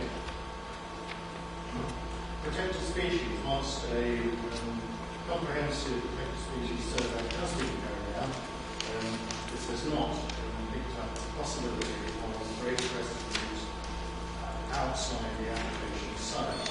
This can, if necessary, be rectified. Gary Oliver at SLR did an expert review. Close, please. Just draw to a close, please. So,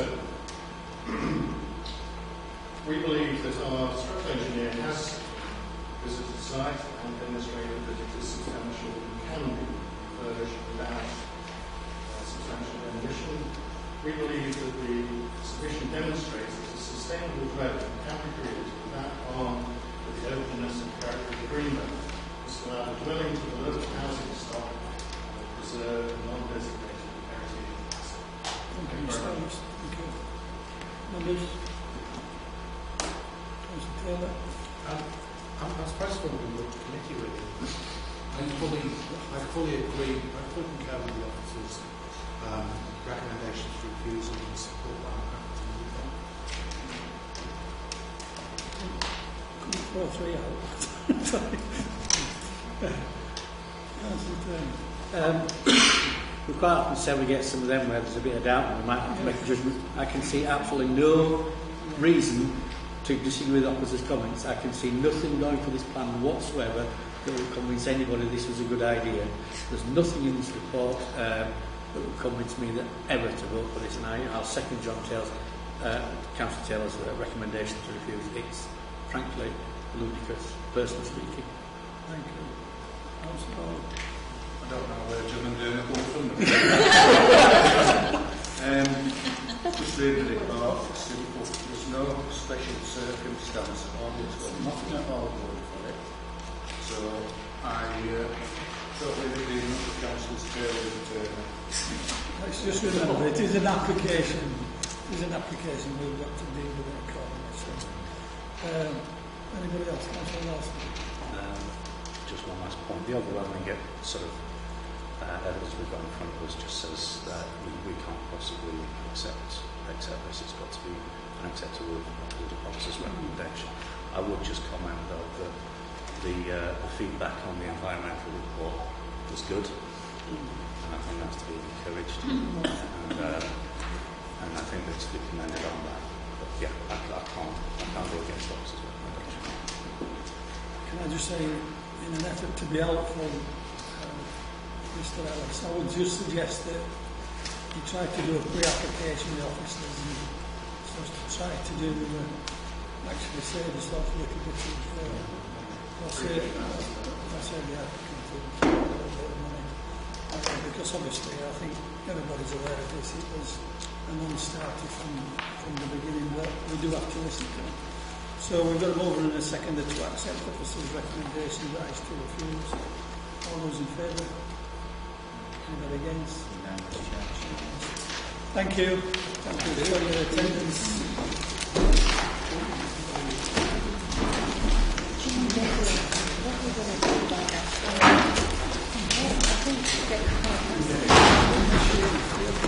Shall I respond? I'm going to...